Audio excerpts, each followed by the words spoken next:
Commencé il y a un an quand, dans le cadre de la promotion de mon livre, je suis... Salut tout le monde, c'est ActuYTB2. On va regarder une story d'Alix DMX qui va répondre à Ilan. Et après sa vidéo, je vous dirai mon avis sur cette histoire parce que j'ai suivi. Et n'hésitez pas à mettre un pouce bleu et à vous abonner. allée chez Melty. Il y a quelques temps, je vous ai dit que j'allais prendre la parole pour vous expliquer tout ce qui se passe dans cette histoire, les tenants et les aboutissants, et surtout le faire de manière correcte, juste et surtout légale. Parce que c'est important, c'est un sujet qui est très sensible, qui touche plus de personnes que vous le pensez. Donc forcément, il faut faire attention à ce qu'on aborde, comment on le fait et surtout ce qu'on dit. Moi, à chaque fois que je prends la parole, sachez que je suis toujours conseillée par mon avocat, tout simplement parce que je me dois de faire attention, je me dois de pas dire n'importe quoi parce que tout a un impact. Voilà. C'est d'ailleurs ce que j'ai fait quand je suis allée sur TPMP. Il faut savoir un truc, c'est que avant l'émission, j'ai été en contact avec mon avocat aussi et je lui ai demandé la bonne manière de m'exprimer pour ne pas me mettre en faute et pour surtout pouvoir faire entendre ce que j'avais à dire sans moi-même me rendre coupable de quelque chose qui pourrait m'être reproché. Ça a commencé il y a un an quand, dans le cadre de la promotion de mon livre, je suis allée chez Melty faire une interview et la journaliste m'a demandé quelles étaient les raisons de mon envie d'arrêter de travailler dans la télé, sachant que j'étais dans un moment où ça fonctionnait très bien pour moi et c'était assez bizarre du coup de prendre cette décision à ce moment-là. Je lui ai donné énormément de raisons. Sachez que l'interview a duré très longtemps. Il y a des raisons qui sont assez sombres, comme vous vous en doutez, notamment cette histoire de vidéo, parce qu'il y a beaucoup de gens en interne, donc dans ce milieu-là, qui sont au courant. Je ne suis pas la seule à l'avoir vu. Il y a Anthony Alcaraz qui l'a vu, il y a Jonathan Matijas qui l'a vu, et bien d'autres personnes qui se garderont bien d'en parler. On ne sait pourquoi, et ça, je ne comprends toujours pas pourquoi. Peu importe, moi, j'en avais déjà parlé en interne, donc à des membres de la production qui sont responsables de ce genre de choses, et j'avais eu des réponses qui étaient plus que choquantes, c'est-à-dire oui, nous sommes au courant. On a déjà eu des plaintes concernant cette personne vis-à-vis de plusieurs candidates, mais du coup, on a décidé de pallier au problème en mettant du personnel supplémentaire de nounous pour pouvoir surveiller qu'il n'y ait pas de problème. Alors, il faut savoir que les nounous, ce sont des gens qui sont soit en intérim, soit étudiants, soit dans le théâtre, soit dans la danse, ou j'en passe et des meilleurs. Ce sont des gens qui cherchent un travail temporaire, donc sur une émission ou sur autre chose, donc intermittent en général, qui ont notre âge et qui ne sont absolument pas ni du personnel de sécurité ni des gens qualifiés pour réagir s'il y a un problème, voilà, et qui travaillent en plus pour la production. Donc, moi, j'ai arrêté pour beaucoup de raisons, comme vous le savez, et lors de cette interview, je les ai abordées. Il se trouve une chose, c'est que la journaliste m'a envoyé un message suite à la diffusion de l'interview pour s'excuser, parce qu'elle s'est rendue compte qu'elle avait mis un coup de pied dans la boîte de Pandore, et je ne lui en veux pas, parce que je pense qu'il était temps qu'on aborde sujets qui sont plus qu'importants, je pense, parce que ça reste un milieu où il se passe des trucs très glauques et il n'y a déjà aucun soutien psychologique réel. Donc vous avez des gens qui passent dans ces émissions, qui vivent des choses horribles, ils ne peuvent pas forcément en parler et parfois ils sont traumatisés. Alors c'est pas forcément des agressions, hein, c'est aussi la pression, le harcèlement, enfin bref. Je vais pas vous refaire l'histoire de la télé-réalité, je pense que vous la connaissez. Donc moi, quand j'ai fait cette interview, j'ai entendu dire à multiples reprises, oui, elle fait de la pub pour son livre. Faut que vous sachiez une chose, c'est que quand en fait cette histoire a pris de l'ampleur, j'avais une attachée de presse avec laquelle on a pris une décision. On peut pas aborder tous les sujets et on peut pas être juste dans tout ce qu'on fait si on passe du coq à l'âne. Donc c'est très simple, j'ai abandonné la promo de mon livre, donc je vous avoue que ça m'a coûté, mais il y a des choses qui sont plus importantes pour me consacrer à ça parce que c'était beaucoup. Je l'ai dit, il y avait des choses beaucoup plus importantes à ce moment-là que de promotionner le travail que j'ai pu faire pendant des mois. On est obligé de choisir sa position. Moi, vous m'avez pas énormément vu faire de promo. C'est pour ces raisons-là. C'est pas parce que je voulais pas, hein, c'est parce que on peut pas tout mélanger. Et je l'ai fait et j'ai choisi de prendre ce chemin-là tout simplement parce que c'est la première fois depuis des années qu'il y a des plaintes, des années qu'il y a des filles qui se plaignent de ce qui se passe et de ce qu'elles vivent, qu'on les entend.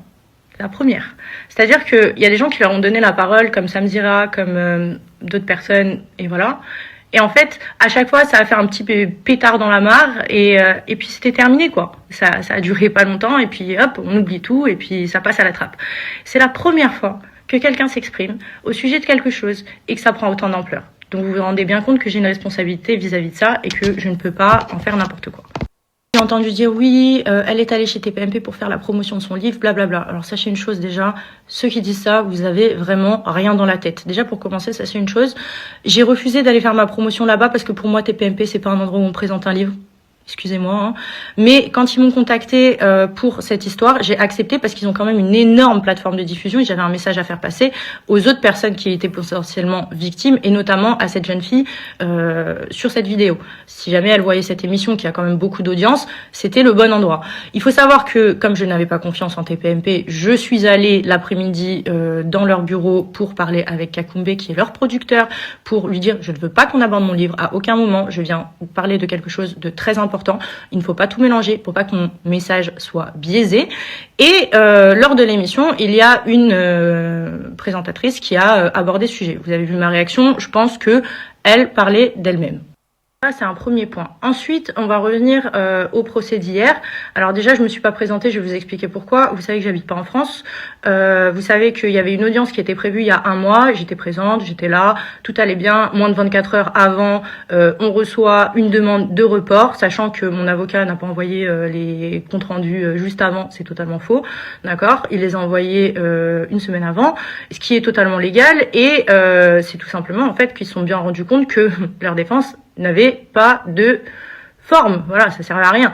Donc, du coup, ils ont décidé de gagner du temps en faisant reporter ce procès. Moi, je suis rentrée chez moi et j'ai des impératifs qui font que je n'ai pas pu être là. En plus de ça, ce n'est pas moi qui porte plainte, c'est quelqu'un qui porte plainte contre moi. Je ne suis pas assignée au tribunal et je ne suis pas obligée d'être présente. Donc, je suis désolée, je vais pas dépenser un billet d'avion et un hôtel et j'en passe et des meilleurs pour venir voir la tête de quelqu'un qui raconte de la merde sur moi. Donc, il m'a fait citer pour plusieurs articles qui sont dénonciations calomnieuses, harcèlement,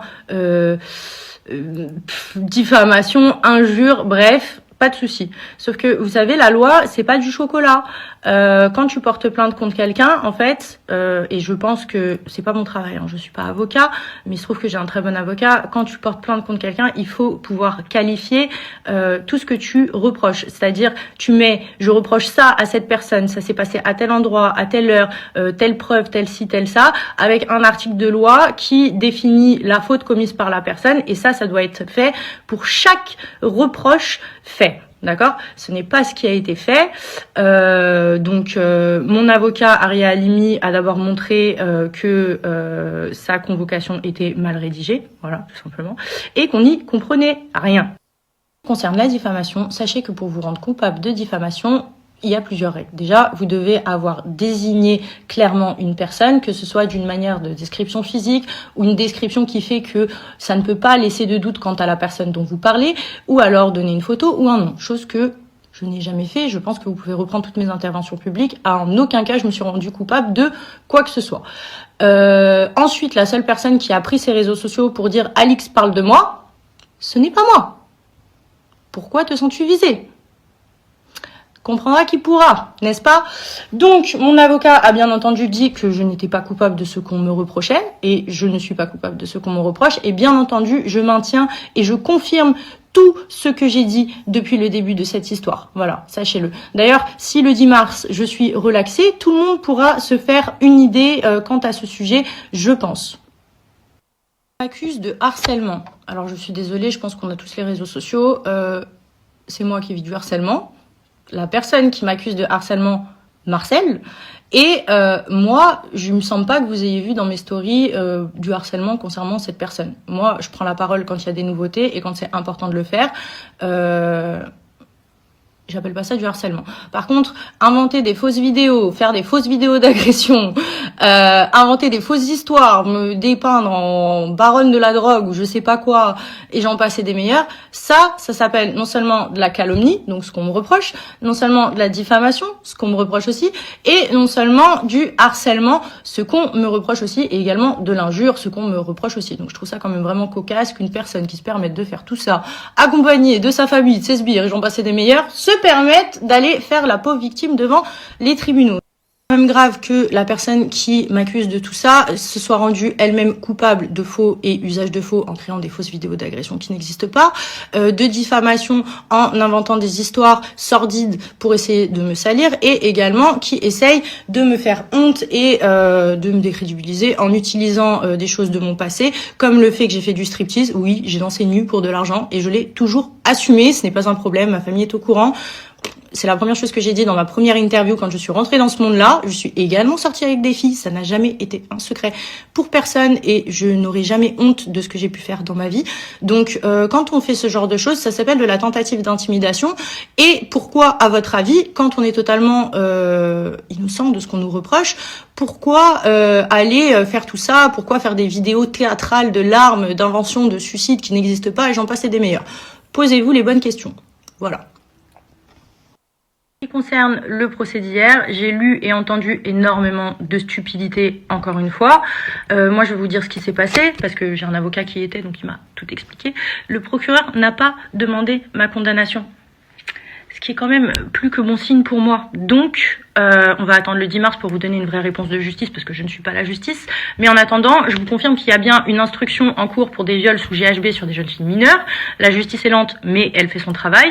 Et en ce qui concerne ces victimes, nous avons le même avocat tout simplement parce qu'elles m'ont contacté suite à mon passage sur TPMP, sur lequel j'ai fait un appel à témoins et j'ai dit que toutes celles qui se reconnaîtraient dans cette vidéo ou quoi que ce soit pouvaient me contacter. Donc j'ai passé beaucoup de temps dans mes messages, vous en doutez. Et quelle a été ma surprise quand j'ai vu qu'il y avait d'autres personnes qui avaient vécu d'autres choses. Et il n'y a pas que ces deux jeunes filles, il y a d'autres personnes qui, je pense, trouveront le courage plus tard, une fois qu'il y aura eu une première condamnation concernant cette personne. Et je l'espère, parce que ce n'est pas normal que des personnes aient peur parce qu'elles se sont fait agresser par quelqu'un de connu et du coup qui a plus d'impact et du coup qui ont peur de ne pas être crues.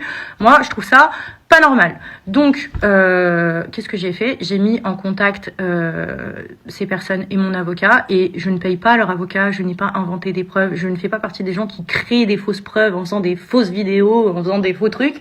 J'ai pas que ça à faire, clairement, ça me fait pas du tout rire, moi, cette histoire, donc j'ai pas que ça à foutre, tout ce truc-là théâtral de merde. Non, moi, ce que j'ai fait, c'est que j'en ai parlé à mon avocat, et mon avocat, qui est très cher et très réputé, voilà, désolé Arié, mais tout le monde sait que t'es cher, a décidé de les représenter de façon gracieuse. Gracieuse, je vous explique, ça veut dire sans leur demander d'argent. Donc je ne paye pas les gens et je ne paye même pas leur avocat.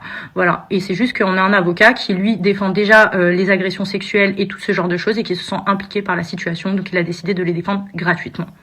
Concerne mon avocat, vous pouvez vous renseigner sur lui très simplement sur Google. Maître Ari Halimi, c'est un très bon avocat qui défend des causes justes. C'est lui qui a défendu la famille Chouvia quand la police a assassiné le papa de Sofia lors d'un contrôle de police. C'est lui qui a défendu la dame qu'on a tous vue dans cette vidéo virale, qui a contacté la police pour une plainte en expliquant que son conjoint lui faisait des choses horribles et que le brigadier en fait n'a pas voulu prendre sa plainte parce que le monsieur en question était un policier. Il a même oublié de raccrocher le combiné, donc on a même entendu toutes les saloperies qu'il pouvait dire sur la dame en question. Donc Arié, c'est ce genre d'avocat là, c'est quelqu'un qui choisit pas des affaires tout et n'importe comment parce qu'il a une réputation et surtout parce qu'il veut défendre des causes justes. Voilà, donc d'où sa volonté de choisir de défendre gratuitement ces personnes là. Donc voilà, je pense que j'ai fait la lumière sur à peu près tout. Moi, je vais pas prendre plus la parole, je pense pas que ce soit nécessaire. Et voilà, je vous donnerai les suites prochainement. Et bien entendu, je vous tiens. Donc rendez-vous le 10 mars.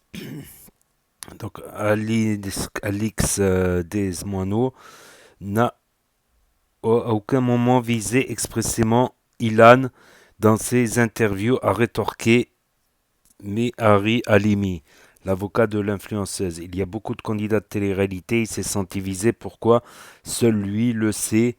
Même si j'ai une petite idée, et me Halimi d'évoquer l'ouverture d'une information judiciaire contre X en décembre 2022 à Blois à la suite des plaintes pour viol sous GHB de deux jeunes femmes, plaintes dans lesquelles apparaît le nom de Monsieur Castronovo, alias Ilan.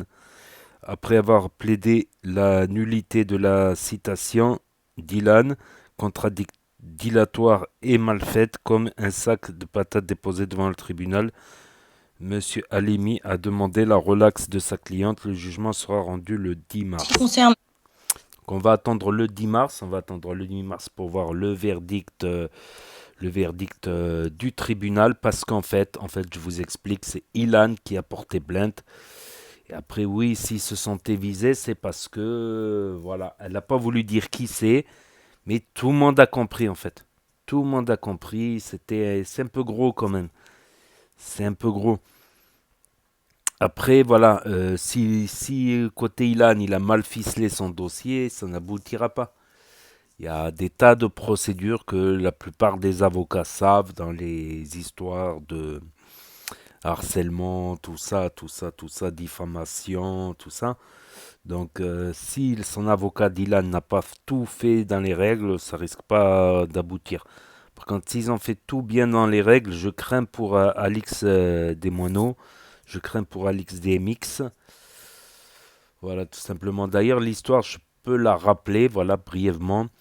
Voilà, Sebi Daddy faisait des vidéos avec Ilan et deux copines à eux, où ils étaient très légèrement vêtus, Mon avocat, dénudés, et ils s'amusaient à faire des mauvaises blagues. Donc, coupé hors du contexte, une partie de vidéo, ça fait passer Ilan pour un violeur. Mais quand d'autres blogueurs, ils ont vu cette vidéo, ils ont vu que non, après la fille, elle rigole et qu'elle est consentante, tout ça, que c'est juste une mauvaise blague, on va dire. Donc ça, les blogueurs qui ont vu, et on peut pas faire tourner la vidéo, vous renseignez même pas dans un site X. Pourquoi? Parce que la jeune femme n'a pas envie qu'on reconnaisse son appartement ou l'appartement de sa famille, je sais plus. Donc voilà, c'est parti de là parce que Sebi Daddy s'était embrouillé avec Ilan, je crois, au tournage des Princes et Princesses de l'amour à Saint-Raphaël, non, à Saint-Tropez. C'est parti de là. Après, tous ceux qui détestent Ilan, bah, ils lui sont tombés dessus. Voilà. Après, ça a les histoires de viol que les gens ne portent pas plainte. Ça, j'ai du mal à y croire. J'ai du mal à y croire. Je sais pas, tu t'es fait. Les gens qui se sont fait violer, ils vont pas sur Twitter pour s'exprimer. Ils vont pas sur les réseaux sociaux. Ils vont au commissariat. Ça me paraît plus logique. Plus logique. En fait, c'est une affaire compliquée. On va suivre ça. Bah, Ilan va sûrement répondre. Maintenant, il a décidé de répondre au quart de tour à tout le monde. Voilà, et on va attendre cette date du 10 mars pour avoir le verdict. Mais souvent les plaintes de ce que j'ai vu, souvent les plaintes sur lui très simplement. souvent les plaintes de harcèlement sur les réseaux aboutissent favorablement pour les victimes de harcèlement. Ça c'est à savoir, la plupart des cas, 9 cas sur 10, 4 cas sur 5, je sais plus, mais la plupart du temps, voilà. On va suivre cette affaire de près, donc n'hésitez pas à vous abonner, à me dire ce que vous en pensez dans les commentaires, je répondrai à tous les commentaires. N'hésitez pas à mettre un pouce bleu, à cliquer sur la cloche, et je vous dis à très bientôt les amis les potos pour de nouvelles vidéos. Merci d'avoir regardé, c'était Actu YTB2, premier sur les actus. Tchuss. Sur Google, Maître Ari Halimi, c'est un très bon avocat qui défend des causes justes. C'est lui qui a défendu la famille Chouvia quand